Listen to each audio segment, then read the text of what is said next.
Charity workers from the region have just returned from Zambia, where they've been finding out about the work being done there by WaterAid. The charity encourages practical solutions to provide clean water and safe sanitation to some of the world's poorest people.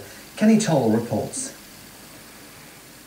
This is a trip that Precious makes every day.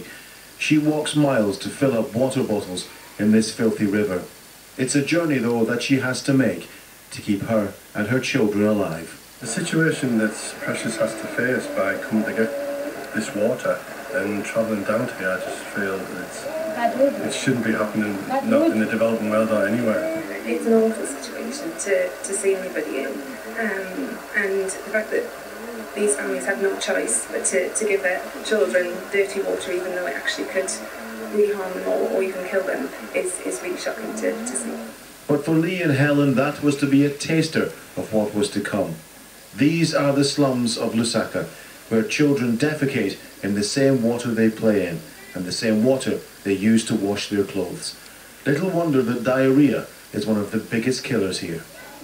The area that we've seen today is slums all around this area, and the kids and the children are coming down to this point. They're playing in it and they're defecating in it. People here, families here, don't have any choice but to give their children this water. The things that I would like to see is the education improved, and the scenes that you've seen behind you are not visible. They shouldn't be happening now, and the service should be happening in the future. Well, Lee and Helen are back from that 8-day trip. You saw some quite astonishing sights, didn't you, Lee? Yeah, the sights that we've seen, there was sheer emotion all the way through it.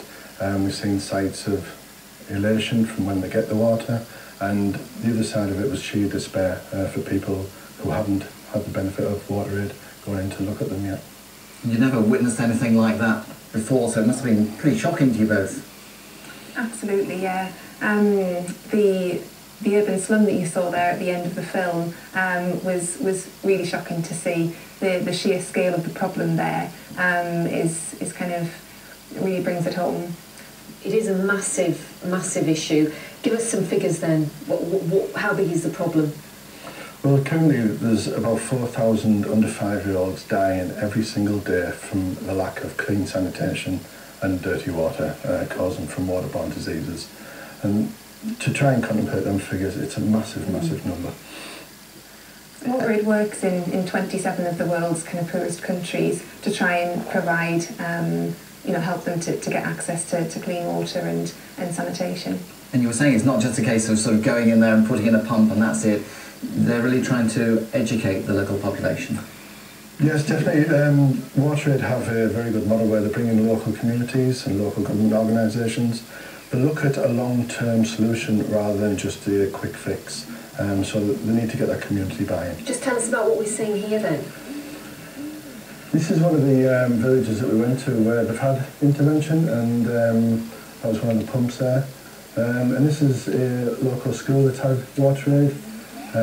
Go there, and the kids have just developed in so much. Do the children seem a lot healthier? Absolutely, yeah. I mean, it was so great to see them kind of smiling, happy faces. And since WaterAid have installed the pump there and the latrines, they've seen a 90% increase in the number of children who can actually go to school, and that's because they, are healthier and they've got more time to go to school. And very briefly, you're now going to be taking the message to other people and trying to raise lots of money. Absolutely. Okay, it makes us really appreciate getting in the shower, doesn't it? Exactly. That water. And anybody can help for WaterAid, and they can find out more information on WaterAid.org. Thank you very much.